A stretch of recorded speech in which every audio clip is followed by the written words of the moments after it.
Have you ever stopped to think that perhaps the solution to one of today's biggest health problems is growing right under your feet? I'm not talking about a new drug. I'm not talking about an imported supplement that costs a fortune.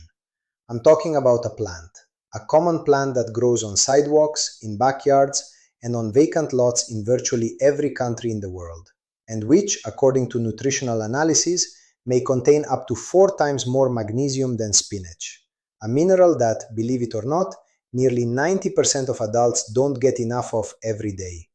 Today I'm going to tell you the story of this plant, why it was forgotten, who knew about it, and most importantly, what you can do with it now.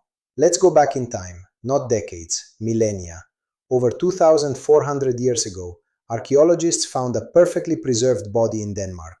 He became known as the Tolland Man, and when scientists analyzed the contents of his stomach, his last meal, they discovered traces of a plant. The same plant we're talking about today. This is no coincidence, it's history. Civilizations from Mexico to Nepal, from Turkey to India, without ever having had contact with one another, reached the same conclusion. This plant feeds people. In India, it's called batua. Over 300 million people consume it every week. In Nepal, Himalayan farmers call it betu, the fuel that helps them survive the winter. In Turkey, it's sirken. In England, they call it fat hen, because they noticed that the chickens that ate it were the healthiest in the coop. And here in Latin America, it has dozens of names. Bledo in Venezuela, Colombia, Honduras, Cuba, and the Dominican Republic. Quelite or quintonil in Mexico. Jataco or yuyo in Peru. Cenizo in Spain. Scientifically, its name is Chenopodium album. Before we continue, tell me something in the comments. Did you already know about this plant? Did you know what it's called in your region? Write it below. It'll be really interesting to see where the people watching this video are from.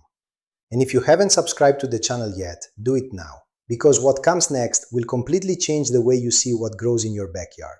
Now answer me honestly, have you ever bought a magnesium supplement? Those capsules in a plastic jar, which sometimes cost over 100 reais. There's nothing wrong with that, the need is real. Magnesium plays a role in over 300 processes in the human body. It regulates sleep, mood, blood pressure, muscle function, metabolism. But here's the paradox. While we spend billions of reais a year buying encapsulated magnesium, we walk right over the most bioavailable source of this mineral every single day. The supplement industry generates nearly $5 billion a year from magnesium alone. And this plant we're discovering today, it grows on its own. It doesn't need special irrigation. It doesn't need fertilizer. It doesn't need permission to grow. And there's a detail few people know. This plant is a close relative of quinoa. Same botanical genus, very similar nutritional profiles. Quinoa is sold today as a premium superfood in markets around the world. Quelite, its relative, grows wild on the sidewalk of your street. Let that sink in for a second. Let's talk numbers, because it's one thing to say a plant is nutritious. It's another to understand exactly what it contains. A serving of fresh quelite offers high levels of vitamin C, important for immunity and iron absorption. More vitamin A than many cultivated vegetables. Bioavailable calcium. Iron, especially relevant for those who don't eat meat. And the highlight, manganese. Some analyses have found up to 5 times more manganese in this plant than in spinach or lettuce. But perhaps the most important thing isn't what it contains, but how your body utilizes it. Many green leaves contain compounds called oxalates and phytates, which hinder mineral absorption.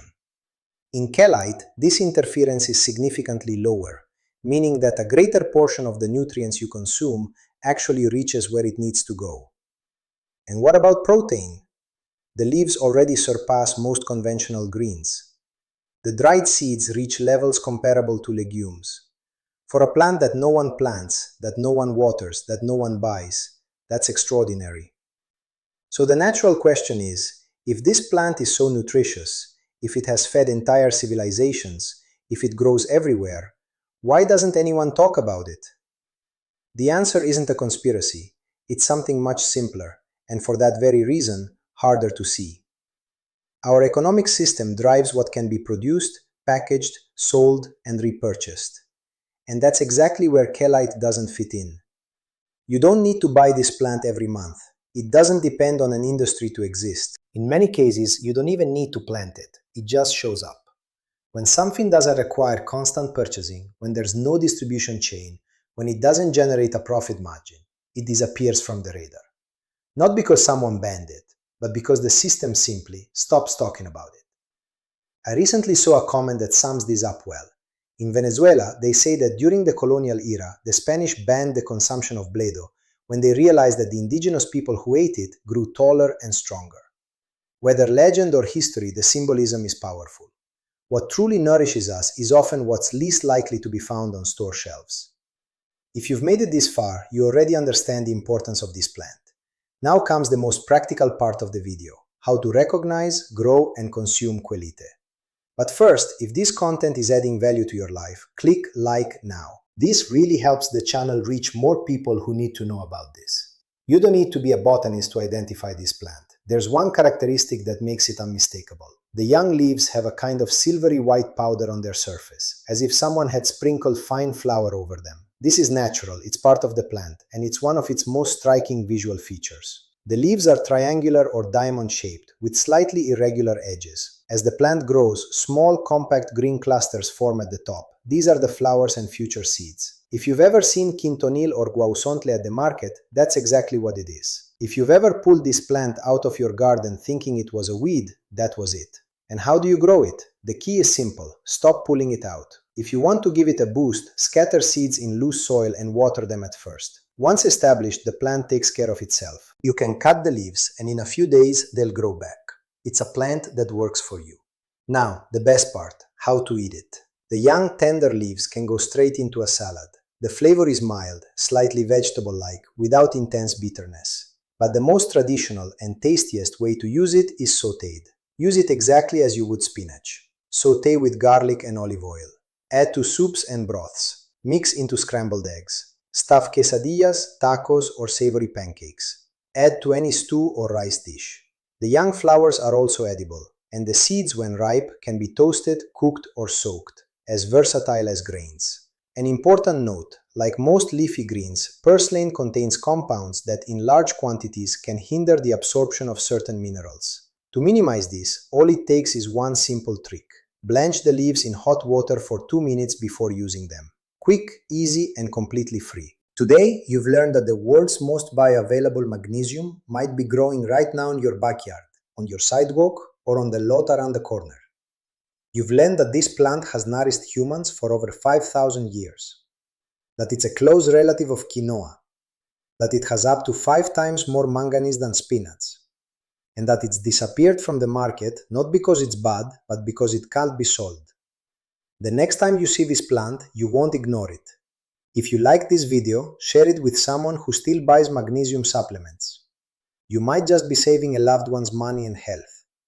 Leave a comment telling me how you knew about this plant in your area. I love reading these comments.